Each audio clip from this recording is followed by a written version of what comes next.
Hello friends, this is Amar Panchal here. Welcome back to my channel AP Knowledge Bank.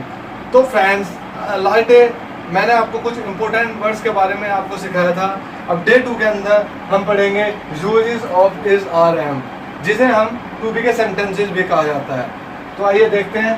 सबसे पहले किसी भी sentence को बनाने के लिए हमें उसकी आइडेंटिफिकेशन के बारे में पता होना चाहिए। आइडेंटिफिकेशन मीन्स पहचान। किस तरीके से हमें पता चलेगा कि वो सेंटेंस इज आर एम का है, वाज वर का है या हैज हैव का है। तो जिन वाक्यों के अंत में है, हूँ, हो आदि शब्द आते हैं, उनमें हम इज आर एम का प्रयोग करते हैं। किसी भी सेंटेंस को बनाने के लिए उसका एक रूल होता है। तो आइए रूल समझ लेते हैं। क्या होगा? सबसे पहले हम यूज करेंगे सब्जेक्ट का। सब्जेक्ट के बाद हम लगाएंगे हेल्पिंग वर्ड, और हेल्पिंग वर्ड के बाद हम क्या लगाएंगे? ऑब्जेक्ट। ये जो हमारे इज आर एम है, इन्हें हम क्या बोलते हैं? Helping words. सिंपल सेंटेंस या इंपेरेटिव सेंटेंस भी बोला जाता है। एग्जांपल हम लेते हैं, राम मेरा मित्र है।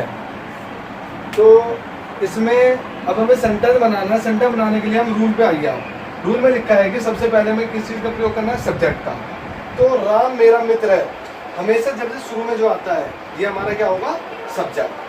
उसके बाद हमें क्या लगाना है? Helping word. जैसे कि मैंने अभी आपको बताया था कि इज आर एम, ये हमारे क्या होते हैं? हेल्पिंग वर्ड, जो हमेशा सेंटेंस के एंड में होते हैं। तो ये हमारा क्या हो गया? Helping word. उसके बाद हम लगाएंगे ऑब्जेक्ट। ऑब्जेक्ट जो मिडिल के अंदर रह जाता है, मेरा मित्र, ये हमारा क्या होगा? ऑब्जेक्ट। अब हम इसकी ट्रांसलेशन करते हैं अकॉर्डिंग टू रूल। तो सबसे पहले सब्जेक्ट लगाना है। सब्जेक्ट हमें पता चल गया राम, हमने राम लगा दिया। उसके बाद हमें हेल्पिंग वर्ब लगाना है। हेल्पिंग वर्ब हमारी क्या है? और ये मैं आपको बता चुका हूँ कि जिन वाक्यों के अंदर है, हूँ आते हैं, उन्हें इज आर एम का प्रयोग करते हैं। तो फ्रेंड्स, कल मैंने आपको बताया था कि यदि सब्जेक्ट ही, शी, इट, दे, यानी कि इसमें से कुछ भी आ जाए, तो हम किस चीज़ का प्रयोग करेंगे? इज का, क्योंकि ये सिंगुलर के लिए यूज होता है। और यदि सब्जेक्ट पी है, यानी कि आई, यू, दे, वी, ये हमारे क्या होते हैं? प्लूरल। और प्लूरल के साथ हम क्या लगाते हैं? हमेशा आर। लेकिन ये एक एरर है, या कुछ ही मान लीजिए, आई के साथ हम हमेशा एम का ही प्रयोग करेंगे। जब भी इस टाइप के सेंटेंस आए इज आर एम के, तो आई के साथ हमेशा एम लगाएंगे, सिंगुलर के साथ हमेशा इज लगाएंगे, और प्लूरल के साथ हमेशा आर लगाएंगे। अब हम जैसे कि सेंटेंस है, राम मेरा मित्र है। सब्जेक्ट राम है तो राम आ गया। है, राम नाम हमेशा सिंगुलर होता है, तो है के लिए हम क्या लगा देंगे? इज। और मेरा मित्र हमेशा एक साथ आएगा, तो क्या बन जाएगा इसका? My friend. तो फ्रेंड्स, अब आगे इसके निगेटिव सेंटेंस पे चलते हैं। तो फ्रेंड्स, अब सीखते हैं निगेटिव सेंटेंसेस। निगेटिव सेंटेंसेस किसे कहते हैं? जिन वाक्यों में नहीं शब्द आता है, उन्हें हम क्या बोलते हैं? निगेटिव सेंटेंस, यानी कि जहां हम नहीं की बातें करते हैं। जिस तरीके से सिंपल सेंटेंस का रूल था, उसी तरीके से निगेटिव का भी रूल होता है। रूल क्या बनता है? सबसे पहले सब्जेक्ट लगाएंगे, उसके बाद हेल्पिंग वर्ब लगेगी, उसके बाद नोट लगेगा, उसके बाद ऑब्जेक्ट लगेगा। अब फॉर एग्जांपल, जैसे कि तुम एक चोर नहीं हो, तो अगर हमें बनाना है तो किस तरीके से बनाएंगे? जैसे कि मैंने अभी बताया था कि सिंगुलर के साथ हम इसका प्रयोग करते हैं, और प्लूरल के साथ हम आर का प्रयोग करते हैं। अब सब्जेक्ट क्या है हमारा? तुम क्या है हमारा? प्लूरल। तो तुम को क्या बोलते हैं? यू के साथ क्या आएगा? आर।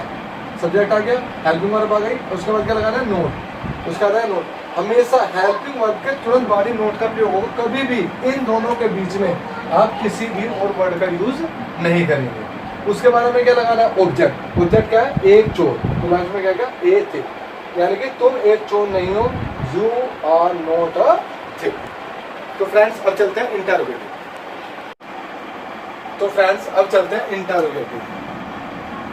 इंटरोगेटिव सेंटेंस किसे कहते हैं? सबसे पहले जानना जरूरी है। जिन वाक्यों की शुरुआत क्या से होती है और अंत में क्वेश्चन मार्क आता है, उन्हें हम क्या बोलते हैं? इंटरोगेटिव। सबसे पहले हम इसका रूल समझेंगे। रूल क्या होता है? इनका रूल बनेगा सबसे पहले इज आर एम, यानी कि जो हेल्पिंग वर्ब मैंने बताई थी आपको ये वाली, ये हेल्पिंग वर्ब सबसे पहले आ जाएगी, उसके बाद सब्जेक्ट आएगा, उसके बाद नोट, उसके बाद ऑब्जेक्ट। जैसे कि एग्जांपल है, क्या वे मेरे पिताजी नहीं हैं? तो सबसे पहले इसमें क्या है? जैसे कि मैंने आपको अभी बताया कि शुरू में क्या होता है, क्या आ गया, तो आपको इसे देख के पता चल जाएगा इंटरोगेटिव सेंटेंस। अब इंटरोगेटिव जब भी आपके माइंड के अंदर आ जाए, तो सिर्फ एक बात हमेशा आपको क्लिक कर देनी है कि जो हेल्पिंग वर्ब है, ये हमारी जो इजार है हेल्पिंग वर्ब है, ये हमने सेंटेंस की स्टार्टिंग में लगाना है। तो सबसे पहले हमने लगा देना। सब्जेक्ट क्या हमारा? वे क्या होता है? दे हमेशा कहीं में आता है? प्लूरल में। जैसे कि मैंने अभी टेबल में आपको बताया था। प्लूरल के साथ हम क्या लगाएंगे? अभी मैंने आपको बताया था कि सिंगुलर के साथ हम हमेशा इसका प्रयोग करते हैं, प्लूरल के साथ आर का प्रयोग करते हैं और आई के साथ एम का प्रयोग करते हैं। जब सब्जेक्ट प्लूरल हो तो क्या लगाएंगे? आर। तो क्या आ गया? आर। उसके बाद क्या लगाना है हमें? सब्जेक्ट। सब्जेक्ट क्या हमारा फिर? दे। उसके बाद नोट। नोट अगर आया है तो लगा देना है, अगर नहीं दिया तो नहीं लगाना है। तो नोट आ रहा है तो लगा देंगे नोट। फिर क्या है? ऑब्जेक्ट। ऑब्जेक्ट क्या है? मेरे पिताजी, माई फादर। यानी क्या वे मेरे पिताजी नहीं है? Are they not my father. Question mark का ध्यान रखना है आपको, क्योंकि क्या अगर स्टार्टिंग में आ रहा है इसका मतलब यही है कि आपसे जो है क्वेश्चन पूछा गया है और ये इसी चीज का साइन है। तो अब हम समझते हैं इसके बाद फोर्थ इसका डबल फैमिली। तो देखिए, तो फ्रेंड्स अब हम आते हैं डबल फैमिली को। सबसे पहले तो ये जानना जरूरी है कि डबल फैमिली होती क्या चीज़ है। तो आइए टेबल पे एक बार देखते हैं डबल फैमिली क्या क्या होता है। वॉट, क्यों, क्यों को क्या बोलते हैं? वाई। कहाँ, कहाँ को क्या बोलते हैं? वेयर। कैसे, कैसे क्या बोलते हैं? हाउ। कब, कब को क्या बोलते हैं? व्हेन। और कौन से क्या बोलते हैं? विच। एक दो और भी है, जब आगे मैं पढ़ाऊंगा बता दूंगा आपको। तो आपने एक चीज़ नोट करी होगी कि जो इनके स्टार्टिंग के वर्ड्स हैं या तो डब्ल्यू है या एच है, तो इन्हें हम डब्ल्यू फैमिली बोलते हैं। समझ आए आपको? चलिए अब आगे हम चलते हैं डब्ल्यू फैमिली इंटरोगेटिव। पहले हमने सीखा था इंटरोगेटिव, अब क्या आगे? W family interrogative. यानी कि जिन वाक्यों में डब्ल्यू फैमिली दी होती है, जिनके अंदर क्या आता है? डब्ल्यू एच फैमिली दी होती है और अंत में क्वेश्चन मार्क आता है, उन्हें हम क्या कहते हैं? इन्हें हम डबल इंटरोगेटिव बोल देते हैं, डब्ल्यू फैमिली सेंटेंस भी बोल देते हैं। तो अब हम इसका भी एक रूल होता है। रूल क्या है कि इसमें भी हम सबसे पहले डब्ल्यू फैमिली लगाएंगे। रूल में क्या होगा? सबसे पहले हम क्या लगाएंगे? W family plus helping verb plus subject plus note और प्लस ऑब्जेक्ट। ये हमारा रूल हो गया। अब रूल के अकॉर्डिंग एग्जांपल देखते हैं। मैं क्यों आपके घर में नहीं हूँ? मैं क्यों आपके घर में नहीं हूँ? तो रूल क्या कहता है कि सबसे पहले क्या लगाना है? मैं डब्ल्यू फैमिली। तो हमने डब्ल्यू फैमिली क्या है? क्यों, क्यों इंग्लिश में क्या बोलते हैं? वाई। तो सबसे पहले वाई लगा देंगे। उसके बाद हमें क्या लगाना है? हेल्पिंग वर्ब यानी कि इस कारण। और इस हेल्पिंग वर्ब लगाने के लिए हमें क्या देखना पड़ता है? सब्जेक्ट। अब सब्जेक्ट क्या है? आई। आई के साथ मैंने क्या बताया आपको? एम। तो आई के साथ हम क्या लगाएंगे? एम। तो क्या होगा? Why am. उसके बाद क्या आता है? नोट। नोट दिया हुआ है ये रहा, तो फिर क्या लगा देंगे? नोट। उसके बाद क्या लगेगा? ऑब्जेक्ट। ऑब्जेक्ट क्या है? आपके घर में। तो क्या लगेगा? In your home. मैं क्यों आपके घर में नहीं हूँ? Why am I not in your home. समझ रहे? तो फ्रेंड एक बात और मैं बताना चाहूंगा। यहाँ देखिए, यहाँ घर, घर के लिए मैंने क्या लिखा? होम। एक जनरल नॉलेज की बात है, एक होता है घर और एक होता है मकान। कुछ स्टूडेंट्स हैं हमेशा मेरे से पूछा करते थे, सर घर और मकान के अंदर क्या अंतर होता है? तो आज कुछ को पता होता है, कुछ को नहीं, फिर भी मैं आपकी क्लियर के लिए कर देता हूँ। घर, घर को हम क्या बोलते हैं? हमेशा होम। और मकान, मकान को हम क्या बोलते हैं? हाउस। अब आप कहोगे सर हाउस और होम में क्या अंतर होता है? मकान के अंदर लोग रहते हैं, उसे हम क्या कहते हैं? घर। और जो खाली पड़ा होता है उसे हम कहते हैं हाउस।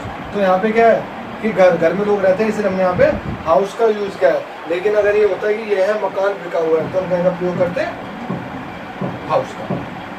क्लियर? चलो, थैंक यू। तो फ्रेंड्स अभी हमने टू बी के सेंटेंस यानी इशारों के रूल पढ़े।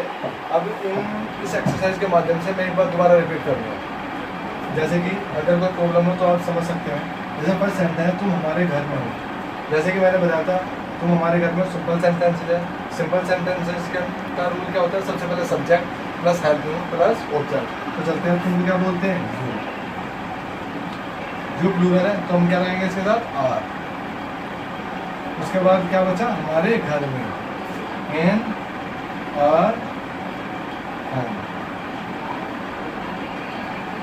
सेकंड दूसरा, राधा की बहन बीमार नहीं है। तो सेंटेंस बनाने का भी राधा की बहन, जब भी कोई दो वर्ड की से जुड़े हों, जैसे राधा की बहन, मोहन के पिताजी, सोहन की माँ, महेश का घर, जब भी का से जुड़ा होता है तो हम कॉमन आके एस लगा देते हैं। तो राधा की बहनों क्या होता है? राधास सिस्टर। उसके बाद फोर्थ, वह एक अमीर आदमी क्यों है?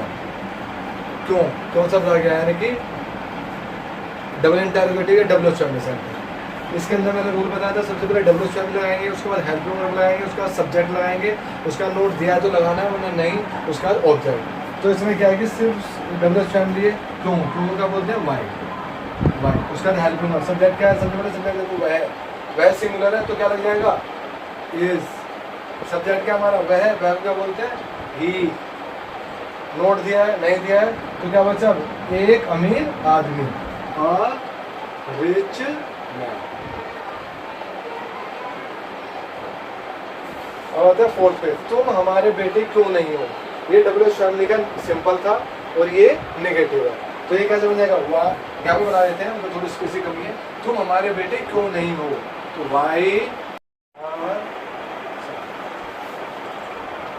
Y are you not our son. तो फ्रेंड्स इन सेंटेंस को आप ध्यान से देखिए, समझिए, प्रैक्टिस कीजिए। तो फ्रेंड्स आज हमने सीखा use of is are am. I hope आप जो है बहुत बेहतर तरीके से समझ चुके होंगे और सबकी समझ में आ गया हो फिर। तो फ्रेंड्स नेक्स्ट वीडियो में हम पढ़ेंगे यूज ऑफ वॉज वर्ब। तब तक के लिए thank you, good bye, be safe.